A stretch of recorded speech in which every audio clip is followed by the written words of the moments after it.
교회의 절기가 새롭게 이제 시작이 되는 시점입니다.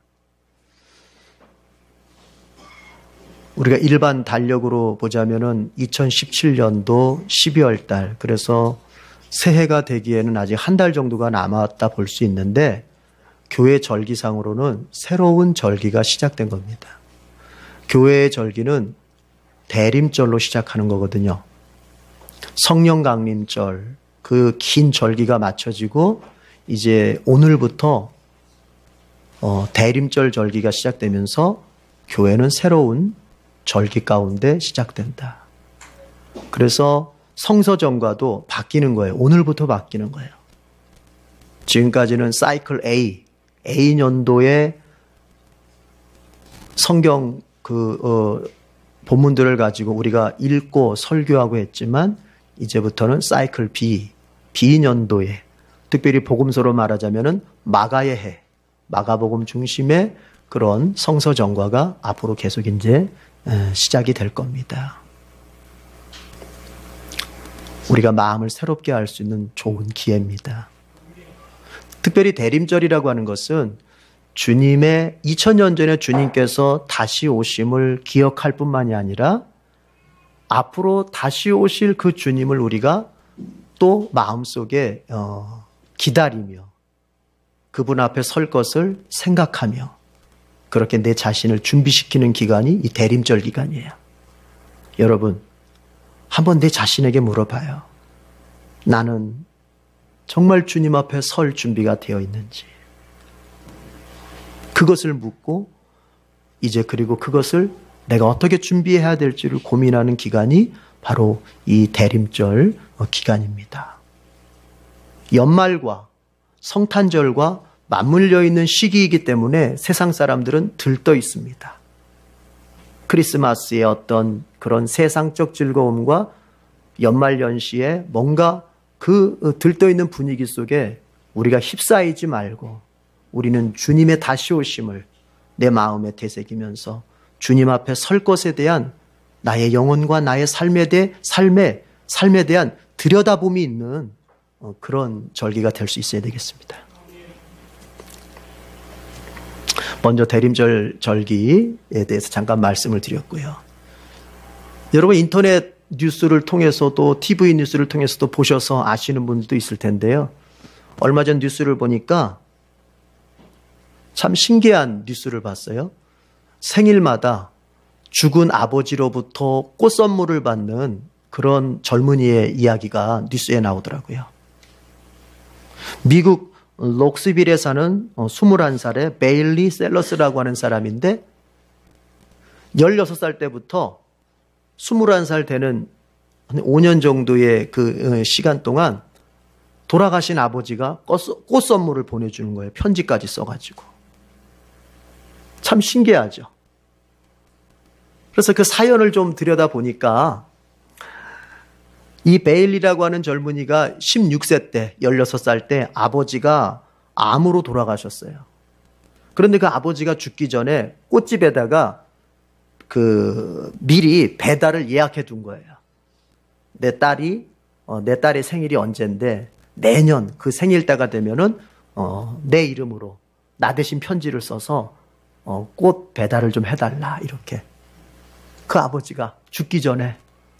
그래서 그 매년 그 생일 때가 되면은, 베일리의 생일 때가 되면은 그 꽃이 어김없이 아버지의 이름으로 아버지의 편지와 함께 그 베일리에게 배달이 되는 거예요. 그래서 올해도 꽃 선물과 함께 편지가 왔어요. 그 편지 속에 이렇게 써 있습니다. 항상 너와 함께 있겠다. 주변을 둘러보면 내가 함께 있을 것이다. 그렇게 편지가 왔어요. 생각해보면 여러분 어때요? 우린 누구나가 죽을 수밖에 없잖아요. 그렇죠? 우리의 육신에 한계가 있잖아요. 내가 죽을 수밖에 없는 존재이기 때문에 먼저 죽습니다. 그러나 남겨진 그 딸을 생각합니다. 그 사랑하는 딸에게 내가 사랑을 계속 전하고 싶습니다. 그 사랑하는 딸에게 내가 얼마나 사랑하는지를 정말 말해주고 싶습니다. 그래서 이 아버지가 택한 방법이 죽은 후에도 계속 꽃이 배달되도록. 부모의 마음을 느낄 수 있어요. 아버지의 마음을 느낄 수 있어요. 여러분, 오늘 이사야가 이렇게 말합니다. 주님은 우리 아버지이십니다. 오늘 본문은 이사야의 중보기도라는 제목으로 잘 알려진 성경이에요. 이사야서가 어려운 이유가 있어요. 왜 어렵냐면은 이사야는 100년에서 150년 정도 후에 일어날 일을 갖다가 미리 보면서 예언을 해요. 미리 보면서 성경을 써요. 100여 년 후에 이스라엘이 바벨론에 의해서 멸망당할 것을 미리 보면서 그것을 예언을 하고 또 그것을 놓고 기도하는 것. 이것이 이사야서의 주된 내용인데 여러분 이게 참 이래서 어려워요. 이 점을 믿지 못하는 신학자들도 있어요. 어떻게 사람이 100년 후의 일을 내다보면서 글을 쓸 수 있느냐? 어떻게 사람이 100년 후를 내다볼 수 있느냐 하면서 믿지 못하는 신학자들, 우리가 일명 자유주의 신학자들, 성경의 신비를 거부하고 성경을 단순히 인간의 글로만 보는 자유주의 신학자들도 있어요. 그러나 제가 볼 땐 그것은 쓸데없는 의심이에요. 두 가지 이유에서 그래요. 왜냐하면 첫 번째, 여러분 하나님이 계시해 주시면 100년의 일이 아니라 1000년의 후의 일도 인간은 알 수 있는 거예요. 하나님이 계시해 주시는데 여러분 하나님께는 모든 시간이 현재형입니다. 여러분 우리가 영원이라는 말을 써요. 영원. 영원이라고 하는 것은 이것은 시간이 없는 상태를 말하는 거예요. 하나님은요 과거, 현재, 미래가 한눈에 보여지는 거예요. 그래서 모든 것이 하나님께는 현재예요. 현재.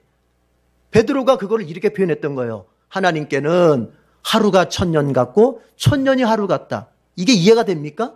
무슨 얘기냐? 하나님께는 모든 게 현재예요. 인간에게는 인간의 어떤 인식적 방법, 인식적 능력이 순서상으로 시간을 순서상으로 이해할 수밖에 없기 때문에 1년 후, 10년 후, 100년 후를 말하지만 하나님께는 모든 게 뭐다? 현재다. 현재. 없어요. 여러분 시간이 저절로 생겨난 거예요? 시간을 누가 창조하셨어요? 하나님이 창조하셨어요. 창세기에서 해와 달을 만들어 낮과 밤이 생기면서 지구가 자전하게 만들면서 그때부터 시간이라는 것이 생기는 거예요. 그전에는 뭐예요? 시간이라는 게 없는 거예요. 그저 영원이에요. 그 시간을 창조하신 분이 그 시간을 다스리지 못하겠습니까? 하나님이 계시하시면 여러분 100년 후의 일이 아니라 1000년 후의 일도 알 수 있어요. 첫 번째 이유예요. 두 번째 이유는 뭐예요? 여러분 인간은 지금 사는 모습을 들여다보면 이 사람이 앞으로 어떻게 살 건지 대략 짐작할 수 있습니다. 그 사람의 오늘을 보면은 그 사람의 미래가 어떻게 펼쳐질 것인지 대충 짐작이 가요. 이사야 당시에 이스라엘 백성들은 여호와 신앙, 야훼 신앙을 포기하고 바벨론 가나안 우상들에 빠져서 살고 우상들에 빠졌기 때문에 아주 더럽게 윤리적 도덕적 삶을 살게 되고 하나님 앞에 제사 드리지 않고 우상에게 제사 드리면서 온통 하나님 보시기에 죄악된 삶을 살고 있었어요. 그들의 오늘을 봐요. 여러분 그렇다면 그들의 오늘이 이렇다 할 것 같으면 그들의 미래가 어떻게 될 것인지 대충 짐작할 수 있어요. 여러분 우리 속담에도 그런 말 있지 않습니까? 몇 살 버릇이 몇 살까지 가요? 3살 버릇이 80까지 가요. 제가 우리 애들한테 항상 하는 말이에요. 너 그렇게 살다가 80살까지 이렇게 살아. 무슨 얘기입니까? 3살 때 형성된 그 습관이 그 사람이 80살이 돼서도 비슷한 삶을 살게끔 만드는 거예요. 그 사람이 살고 있는 오늘의 그 모습이 80, 100살까지도 비슷한 삶을 살도록 만드는 거예요. 자기가 특별하게 마음 결심하고 고쳐먹지 않는 한. 그래서 우리가 자녀들의 인생을 보면서 때로는 기뻐하기도 하고 때로는 기대를 갖기도 하고 때로는 걱정하기도 하는 이유가 뭐예요? 너 그렇게 계속 살다가는 분명히 망할 텐데를 내다볼 수 있기 때문에 그런 거예요. 또 얘가 이렇게 사는 것은 나중에 좋은 인생을 살겠구나. 그걸 내다볼 수 있기 때문에 우리가 기대하거나 때로는 우리가 마음속에 걱정을 하게 되는 거예요. 이사야도 이스라엘 백성들의 오늘을 들여다봅니다. 그들이 지금 어떻게 믿고 있고 어떻게 살고 있는지. 아하, 보니 이렇게 살아서는 안 되는데 망할 길로 가고 있구나. 이런 것을 내다보게 되는 거예요. 자, 어쨌든 그래서 이사야는 그들이 망할 길로 가고 있는 것에 대해서 알려줍니다. 그러면 안 된다고 경고해 줍니다. 그런데 거기서 끝나지 않아요. 그들을 위해 기도해 줍니다. 그래서 오늘 본문은 사실은 63장 15절부터 시작되는 이사야의 중보기도의 부분이라고 보시면 돼요. 63장 15절부터가 사실은 한 단락이에요. 같은 단락. 이사야의 중보기도. 여기서 우리는 먼저 이 점을 우리가 깨달아야 됩니다. 교훈받아야 됩니다. 여러분, 우리가 연약한 사람들을 볼 때가 있어요. 교회 안에서 연약한 신자들을 볼 수 있어요. 아직도 죄 짓고 사는 그런 성도들을 볼 때가 있어요. 믿음으로 사는 것은 아직도 감당하지 못한 채 세상적으로 살아가는 성도들을 우리가 볼 때가 있어요. 그럴 때 우리가 그 성도들을 대하는 태도가 여러분 어떠해야 할지를 오늘 이사야가 잘 보여주고 있어요. 두 가지가 필요한 거예요. 뭐와 뭐가 필요해 주는 거예요? 알려주는 것과 기도해 주는 것, 이 두 가지가 필요한 거예요. 알려줘야 됩니다. 죄를 지으면 망한다는 것을 알려줘야 됩니다. 그렇게 죄 지으면서 하나님께 거부감을 가지고 하나님께 등을 돌리고 세상적으로 찾고 잡고 나가면 망하는 것이요, 잘못된다고 하는 것을 알려줘야 됩니다. 우리는 죄를 가르쳐 줄 수 있어야 됩니다. 그래서 그 사람이 하나님께 회개하고 돌아올 수 있도록 가르쳐 줘야 됩니다. 그런데 우리가 또 명심할 것은 알려주는 것과 정죄하는 것은 다른 거예요. 알려주는 것은 그 바탕이 사랑이에요. 사랑하기 때문에 알려주는 거예요. 사랑하기 때문에 돌아오도록 알려주는 거예요. 이 사람이 망해서는 안 되기 때문에 내가 이 사람을 사랑하기 때문에 하나님에 대해서, 성경에 대해서, 잘 살아갈 수 있는 길에 대해서 알려주는 거예요. 그러나 정죄는 그 바탕이 미움이에요. 망했으면 좋겠어요. 이 사람 죽었으면 좋겠어요. 이 사람 잘못됐으면 좋겠어요. 그게 사단의 마음이에요. 그래서 사단은 정죄할 뿐이지 알려주진 않아요. 그러나 성령은 알려주시지 절대로 정죄하지 않아요. 성도는 하나님께로 가는 길, 하나님 안에서 잘 되는 길, 반면 죄악된 길, 하나님으로부터 저주를 받을 길에 대해서 알려줄지언정 절대로 정죄하면 안 됩니다. 알려줘야 돼요. 구역이 어떤 역할을 해야 돼요? 서로에게 믿음으로 잘 살 수 있는 길을 알려줘야 돼요. 서로에게 어떤 것이 죄고 어떤 것이 하나님 뜻인지를 분별할 수 있는 것을 알려줘야 돼요. 자, 그런데 오늘 이사야를 볼 것 같으면 그렇게 알려주기만 해서는 안 돼요. 여러분, 이사야는 선지자로서 이스라엘 백성들에게 알려주었습니다. 어느 길이 하나님의 길인지, 어느 길이 죄악된 길인지, 어느 길이 잘 살 수 있는 길인지, 어느 길이 망할 수 있는 길인지 이사야는 목숨을 걸고 알려주었습니다. 전설에 의하자면 이사야는 왕족 출신이었다 그래요. 왕족 출신의 선지자였다 그래요. 그런데 그가 그렇게 하나님의 길을 알려주다가 결국에는 뜨거운 가마솥에 끓여서 죽었다, 내지는 톱으로 켜서 죽었다, 뭐 이런 전설이 있어요. 최선을 다했어요. 알려주는데. 그러나 여러분, 이사야는 알려주기만 하지 않았어요. 오늘 본문에서처럼 그들을 위해서 기도했어요. 눈물로 기도했어요. 여러분, 자기 자신의 죄처럼 기도했어요. 15절 중반절에 보면 이렇게 말합니다. 주님의 열성과 63장 15절을 보면 주님의 열성과 권능은 이제 어디에 있습니까? 이제 나에게는 주님의 자비와 긍휼이 그쳤습니다. 나에게는, 여기서 나는 이사야를 말하는 게 아니에요. 이사야는 거룩하게 산 사람이요, 선지자로서 하나님 앞에 정말 최선을 다해서 믿음의 삶을 살았던 사람이에요. 여기에서 나에게 주님의 자비와 긍휼이 그쳤다고 하는 것은 여기서 나는 이스라엘을 대표하는 거예요. 내 동족, 믿음으로 살지 않고 죽을 길로 가고 있는 이스라엘, 정말로 하나님의 선택된 백성임에도 불구하고 그 믿음으로 살지 않고 우상과 더불어서 죄악과 더불어 살아가는 그 이스라엘이 지은 죄를 내가 지은 죄처럼, 이스라엘이 받지 못하는 그 사랑을 내가 못 받는 것처럼 내가 마음 아파하고 내 가슴을 치면서 기도하고 있는 거예요. 중보기도는 바로 이렇게 하는 거예요. 나는 잘났는데, 나는 죄가 없습니다. 바리새인들이 그랬잖아요. 주님, 나는 저 죄인과 같지 않습니다. 저 죄인은 정말 죄인답게 살았지만, 죄인처럼 살았지만 나는 일주일에 금식을 몇 번을 하고 하나님 앞에서 헌금을 얼마나 많이 하고. 중보기도는 그렇게 하는 게 아니에요. 중보기도는 주님, 저 사람의 죄가 뇌죄입니다. 저 사람이 믿음으로 살지 못하는 것이 나 때문입니다. 내 탓이요, 내 탓이요. 옛날에 김수환 추기경이 그렇게 하셨던 것처럼 내 탓이요.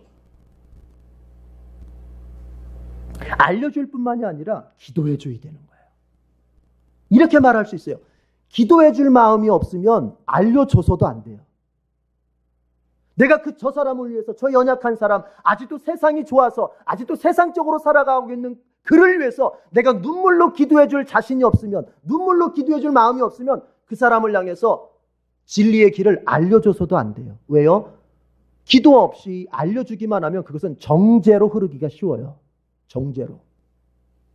내가 그 사람에게 진리의 길, 주님의 길, 잘 사는 길, 믿음의 길을 가르쳐 주면서 동시에 잊지 말 것은 그를 위하여 내가 눈물로 밤낮 없이 기도할 수 있어야 되는 거예요. 우리 에덴교회 교우들 서로가 서로에게 주님의 길을 잘 알려줄 수 있는 그런 귀한 공동체 되길 바랍니다. 구역마다 구역 식구들끼리 서로 믿음의 길, 잘 살 수 있는 길, 어떻게 하면 정말 영혼이 잘 되고 범사가 잘 될 수 있는지 그걸 가르쳐주고, 그것을 나누어주고, 내 경험을 통해서 가르쳐주고, 성경 말씀을 들어서 가르쳐주고. 그러나 거기서 멈추지 않고 서로가 서로를 위해서는 늘 눈물로 기도해 줄 수 있는 그런 관계가 될 수 있기를 바랍니다.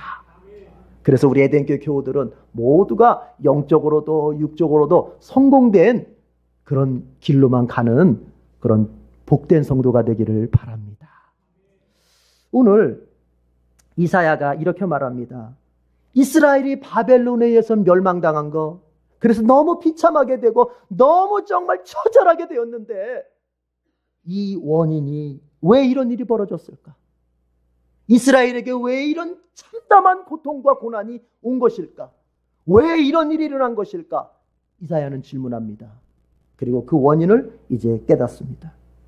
그것은 뭐냐? 바로 자신들의 죄 때문이라는 거예요. 이스라엘의 죄 때문이라는 거예요. 5절에서 7절입니다. 같이 읽어보죠. 64장 5절에서 7절 다 같이 시작. 주님께서는 정의를 기쁨으로 실천하는 사람과 주님의 길을 따르는 사람과 주님을 기억하는 사람을 만나 주십니다. 그러나 주님 보십시오. 주님께서 진노하신 것은 우리가 오랫동안 죄를 지었기 때문입니다. 우리가 어찌 구원을 받겠습니까? 우리는 모두 부정한 자와 같고 우리의 모든 의는 더러운 옷과 같습니다. 우리는 모두 나뭇잎처럼 시들었으니 우리의 죄악이 바람처럼 우리를 휘몰아 갑니다. 아무도 주님의 이름을 부르지 않습니다. 주님을 굳게 의지하려고 분발하는 사람도 없습니다. 그러기에 주님이 우리에게서 얼굴을 숨기셨으며 우리의 죄악 탓으로 우리를 소멸시키셨습니다. 우리가 바벨론에서 멸망당한 것은 단순히 우리는 약자고 저기는 강자고 저기는 무기가 좋고 핵무기가 있고 우리는 핵무기가 없기 때문에 우리가 비참한 상황, 이 멸망의 상황이 된 것이 아니라 우리가 하나님 앞에, 우리의 주 되신 하나님 앞에 범죄했기 때문입니다. 우리가 주님 앞에 범죄했기 때문에 주님이 우리에게 그 복된 얼굴을 돌리셔버리셨고 우리를 향하여 그 내리시는 은총의 빛을 가려버리셨을 때 우리는 이렇게 무너질 수밖에 없었습니다. 여러분, 신자와 불신자의 차이가 어디서 나는 줄 아세요?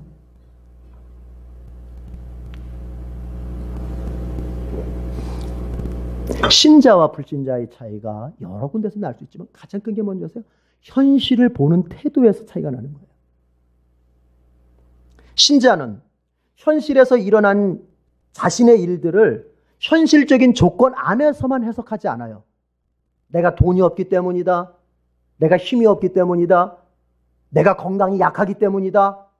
내가 습관이 이래서 이렇게 어떤 나의 현실적 조건 안에서만 내 현실을 해석하거나 이해하지 않는단 말이에요. 신자는 신앙의 관점 안에서 바꿔 말하면 하나님과의 관계, 하나님과 나의 관계 안에서 이 현실을 이해하는 거예요. 신자는. 내게 어떤 불행한 일이 일어났다. 아, 내가 돈이 없어서 그랬지. 돈만 있었으면 됐을 거야가 아니에요. 이 불행한 일이 왜 일어났을까? 내가 하나님 앞에서 믿음으로 제대로 못 살았구나. 하나님이 나에게 원하시는 그 삶의 믿음의 길로 내가 지금 걷지 않고 있구나. 그래서 하나님이 나에게 징계를 주시는구나. 반대로 내가 잘 됐습니다. 내가 너무너무 잘 됐습니다. 내가 성공했습니다. 이것이 내가 가진 재능 때문에, 이것이 내가 했던 노력 때문에가 아니라, 아하, 하나님이 나에게 은혜를 베푸신 것이구나. 정말 아무것도 할 수 없는 나에게 하나님이 능력 주셔서 내가 이러한 일들을 해낼 수 있었구나. 내가 잘 될 때도 안 될 때도, 내가 성공했을 때도, 내가 침체됐을 때도, 그 모든 것을 현실적, 인간적, 육체적 조건 안에서만 보는 것이 아니라 하나님과 나의 관계 안에서 보는 게 신자예요. 그러나 불신자가 절대 할 수 없는 게 뭐냐? 바로 그거예요. 불신자는 절대로 자기에게 일어난 일상의 일들을 하나님과 연관지어 생각할 수 없습니다. 나에게 일어난 성공의 일도, 나에게 일어난 불행의 일도 절대로 하나님과 연관지어 생각할 수 없어요. 어떤 목사님이 그런 얘기를 했어요. 불신자가 하나님을 생각할 수 없는 것은 마치 지렁이가 매니큐어를 생각할 수 없는 것만큼이나 크다. 지렁이는 각질이 없기 때문에, 여러분, 우리처럼 손톱 발톱 각질이 없어요. 지렁이는 그런 각질이 없는 지렁이가 어떻게 매니큐어를 생각할 수 있겠어요? 손톱이 있어서, 바를 만한 손톱이 있어야 매니큐어도 생각하고 하는 거 아니겠어요? 그런 것처럼 불신자가 자신의 일에 일어난 이 일과 하나님을 연관 짓는다고 하는 것은 불가능한 일이다. 지렁이가 매니큐어를 생각할 수 없는 만큼이나 불신자는 절대로 자신의 일과 하나님을 연관 지을 수 없다. 맞는 말이에요. 신자와 불신자는 거기서 차이가 나는 거예요. 여러분은 어디에 서 있습니까? 여러분에게 일어난 그 일, 어쩌면 여러분에게 일어난 그 비참한 고난, 아픈 고난, 여러분이 감당할 수 없어 너무나도 쓰라려 하는 그 고난이 왜 왔다고, 왜 벌어졌다고, 왜 내게 생겨났다고 여러분 어떻게 이해하십니까? 이사야는 이스라엘이 이런 비참함 속에 빠진 것이 단순히 이스라엘이 작은 나라, 힘없는 나라, 무기를 제대로 변변히 갖추지 못한 나라이기 때문이다가 아니라 우리가 하나님 앞에 죄를 졌습니다. 그것도 너무나 오랫동안 죄를 졌습니다. 그래서 하나님께서 우리에게 얼굴을 돌리셨고 하나님이 우리에 대해서 진노하셨습니다. 하나님이 우리를 소멸시키셨습니다. 그래서 우리가 이런 고통을 당하고 있습니다. 이렇게 보고 있는 거예요. 영적인 눈이 열려야 돼요.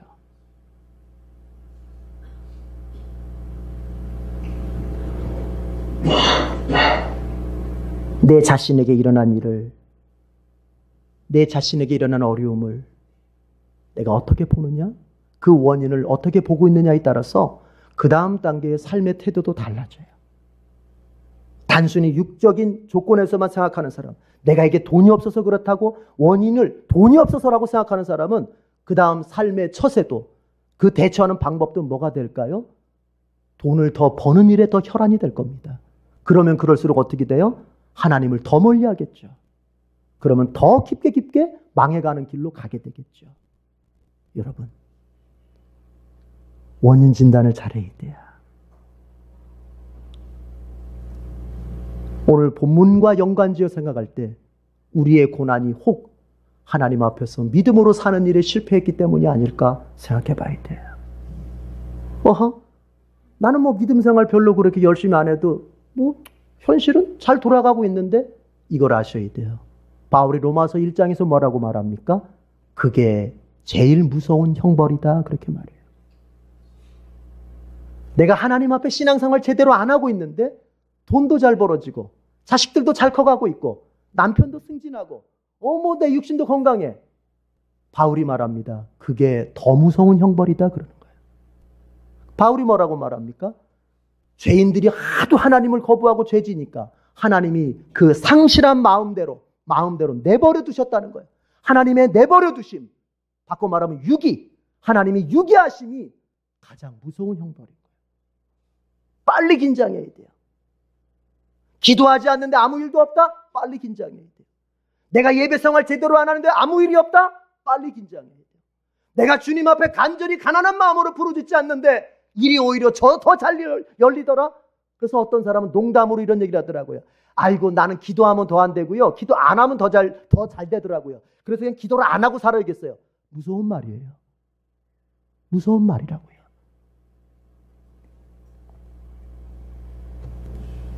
우리 에덴교회 교우들의 그 어려움이 어디에서 비롯된 것인지 한번 영적인 눈을 열어서 오늘 본문 속의 말씀을 통해서 들여다보십시오.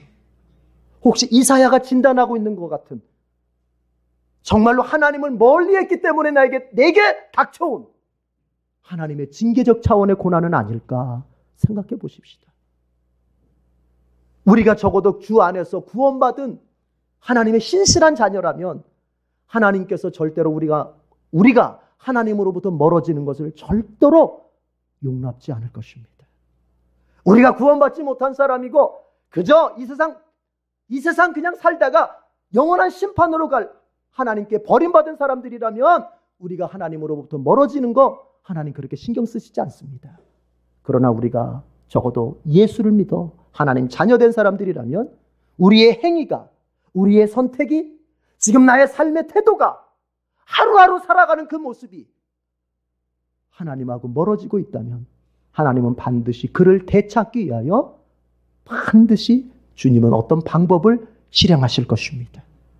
그것 중에 하나가 우리의 고난일 수 있다는 것을 알아야 돼요.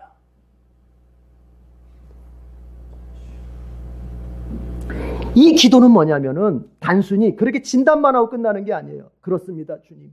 우리가 하나님 앞에 죄 지었기 때문에, 우리의 죄 때문에, 하나님을 멀리한 죄 때문에 우리가 이런 징계적 고난, 바벨론의 그 멸망을 우리가 받습니다. 그러나 이사야는 거기서 끝나지 않아요. 그러나 하나님, 우리를 기억해 주시옵소서.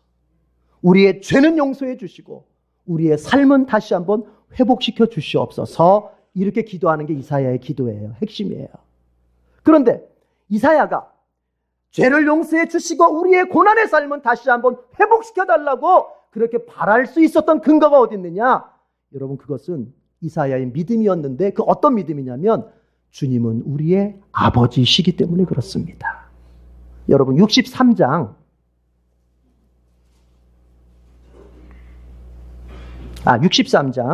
16절을 먼저 읽어보겠습니다.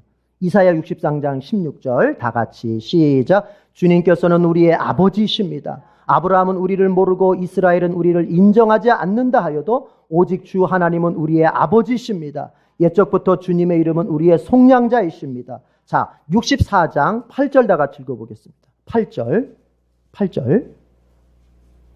다 같이 시작. 그러나 주님은 우리의 아버지이십니다. 우리는 진흙이요 주님은 우리를 빚으신 토기장이십니다. 우리 모두가 주님이 손수 지으신 피조물입니다. 5절에서도 7절까지 뭐였습니까? 그렇습니다, 주님. 우리가 주님 앞에 죄졌기 때문에, 우리가 하나님을 멀리한 죄 때문에 하나님이 우리에게서 얼굴을 돌리셨고 숨기셨고 우리의 죄악 때문에 우리를 소멸시키셨습니다. 바벨론 손에 붙여서 우리를 멸망시키셨습니다. 그리고 8절이에요. 뭐라고 말합니까? 그러나 주님, 이렇게 나가는 거예요. 우리에게는요, 그러나의 믿음이 있어야 돼요. 우리의 죄를 인정해요. 하나님 앞에 우리의 죄를 고백해요. 죄 때문에 정말 내가 망할 수밖에 없다는 걸 인정해요. 그러나 거기서만 그치면 내 삶이 불행해요. 파스칼이 말한 것처럼 하나님을 바라보지 않고 나만 바라보면 그 사람은 늘 절망감이에요. 늘 절망감. 왜? 내 안에 보여지는 것은 망할 원인밖에 안 보이니까. 그러나 나를 보고 내 죄를 보고 나의 망할 것을 본다면 뭘 봐야 돼요? 그리스도를 바라봐야 돼요. 하나님을 바라봐야 돼요. 그분의 은혜를 바라보고 그분의 자비를 바라보고 그분의 그 나를 향한 끊임없는 사랑을 바라볼 수 있어야 돼요. 그래서 이사야는 말하는 거예요. 인정합니다, 주님. 인정합니다. 우리가 주님 앞에 죄지며 살았다고 하는 거 인정합니다. 그러나 주님은 우리의 아버지십니다.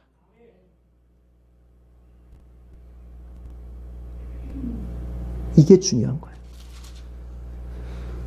63장 16절은 더 절실해요. 무슨 얘기냐면 아브라함은 우리를 모르고 이스라엘은 우리를 인정하지 않는다 하여도 주님은 우리의 아버지십니다. 여러분, 이스라엘에게 있어서 아브라함은 뭐예요? 건국의 조상이에요. 이스라엘은 야곱의 다른 이름이잖아요. 야곱은 누구예요? 그들의 직접적인 조상이에요. 12지파의 직접적인 조상이에요. 그러니까 무슨 얘기예요? 우리 조상들은 우리를 모른다고 할지라도, 여러분, 이 얘기는 뭐냐면 제가 제 아들 이삭이 요셉이를 보면서 나 니네 몰라. 니네 내 아들 아니야. 여러분, 이게 가능한가요? 지금 이사야는 어떤 문학적 표현을 쓰고 있냐면은 전혀 될 수 없는 불가능한 사건을 갖다가 그것이 된다 하더라도 하나님과 나의 관계는 끊어질 수 없다, 그 얘기를 하는 거예요. 이사야는 그런 표현을 많이 써요. 너를 낳은 어미가 너를 어떻게 잊을 수 있겠느냐? 네 어미가, 너를 젖을 먹이는 어미가 너를 어떻게 잊을 수 있느냐? 그러나 혹 그들은 너를 잊는다 하여도 나는 너희를 잊지 않을 것이다. 이런 표현을 많이 써요. 이 얘기 그것도 같은 맥락이에요. 너희 조상들은 너희들을 모른다고 할 수도 있다. 불가능한 일이지만 만약 그렇다 하더라도 나는 너희들의 여전한 아버지다. 하나님의 우리의 아버지 되심은 변치 않는다는 얘기예요. 그래서 이사야는 하나님이 우리의 그 변함없는 아버지가 되시기 때문에, 그러나 주님, 우리의 죄에도 불구하고 우리의 못난 점에도 불구하고 우리가 패역한 길로 갔음에도 불구하고 여전히 우리를 불쌍히 여기시고 우리를 용서해 주시고 우리를 회복시켜 주시옵소서. 이런 기도를 드리고 있는 거예요. 바울은 말합니다. 로마서 8장 끝에서 뭐라고 말합니까? 이 세상에 속한 그 어떤 것도, 그것이 생명이든 죽음이든 천사든 어떤 육신이든 권세든 어떤 능력이든 나를 향한 하나님의 사랑을 결코 끊지 못할 것이다. 같은 얘기예요. 우리 안에 이런 믿음이 있어야 됩니다. 하나님께서 나의 아버지 되심은 절대로 변치 않는 약속이요, 언약이요, 진실이라고 하는 것을 믿는 믿음이 있어야 돼요. 그럴 때 우리가 일어날 수 있어요. 1880년대 일본에서 있었던 일화입니다. 너무너무 잔인한 살인만, 강도짓만 일삼았던 그 강도가 있었는데 이 사람이 현상금이 걸렸어요. 이 사람은 그렇게 강도짓을 해가지고 돈을 벌어가지고는 아주 호화로운 저택에서 자식하고 잘 먹고 잘 살고 있는데 결국엔 잡혔어요. 그래서 이 나라에서, 일본에서 이 하는 짓이 너무나 괘씸하고 너무 잔인하고, 그러면서 자기네는 잘 먹고 잘 사니까 그 아들까지 죽이기로 했어요. 그래서 그 강도하고 아들을 같은 이제 사용을 시키는데, 사용을 어떻게 시키냐면 큰 가마솥에다가 기름을 부어가지고 거기에 부자를 갖다가 같이 집어넣고 밑에서부터 기름을 끓여 소위 튀겨서 죽이는 거예요. 튀겨서. 불 떼기 시작하니까 어떻습니까? 이제 기름이 뜨거워지기 시작하는 거예요. 그러니까 그 아이가, 아빠, 나 너무 뜨거워. 그러니까 그 강도 아빠가, 야, 조금만 참아, 괜찮아. 불을 계속 떼요. 더 뜨거워져. 얼마나 뜨겁겠어. 어린애가 어떻게 참아 이걸. 아빠, 나 못 참겠어. 너무 뜨거워. 그러니까 그 강도가 그 자기 아들을 번쩍 안아서 자기 어깨에 딱 앉히는 거예요. 무등을 태우는 거예요, 무등을. 그러면서 그 아버지, 강도 아버지는 죽어가는 거예요. 죽어가면서도 죽는 순간까지 이 아들을 그 기름에 내려놓지 않는 거예요. 그런데 보세요, 여러분. 기적이 일어나요. 그 모습을 지켜본 사람들이 마음에 너무 감동을 받았어요. 비록 강도짓은 잔인하게 했지만 그 자식에 대한 사랑이 너무 크다 해가지고 그 아들만큼은 살려줬다 그래요. 1880년대 일본에 진짜 있었던 일이에요. 여러분, 제가 그 얘기를 책에서 읽으면서 예수님 말씀이 생각이 났어요. 너희가 악한 자라도 자식에게는 좋은 것을 줄 줄 알거든 하물며 하늘에 계신 너희 아버지께서 너희에게 왜 좋은 것을 주시지 않겠느냐. 여러분, 내 자신이 도덕적으로 흠이 있고 윤리적으로 얼마나 내 자신이 숨겨놓는 그런 그 정말 연약함이 있지 않습니까? 이럼에도 불구하고 내가 내 자식한테는 최고의 좋은 것을, 항상 좋은 것을 주고자 하는 게 내 아비로서의 본성인데 하나님은 어떠시겠어요? 여러분, 하나님은 여러분이 망하기를 원치 않습니다. 하나님은 여러분이 비참해지는 걸 원치 않습니다. 하나님은 여러분이 죄 때문에 망하는 것을 하나님 원하지 않아요. 하나님 앞에서 회개할 건 회개 빨리 하고 하나님 앞에서 새롭게 믿음의 삶을 시작할 때 하나님은 내가 전혀 죄를 짓지 않은 사람처럼 다시 나를 받아주시고 다시 내 삶을 회복시켜 주시고 다시 나에게 부어주실 놀라운 복을 아낌없이 채워주실 것입니다. 기도하겠습니다.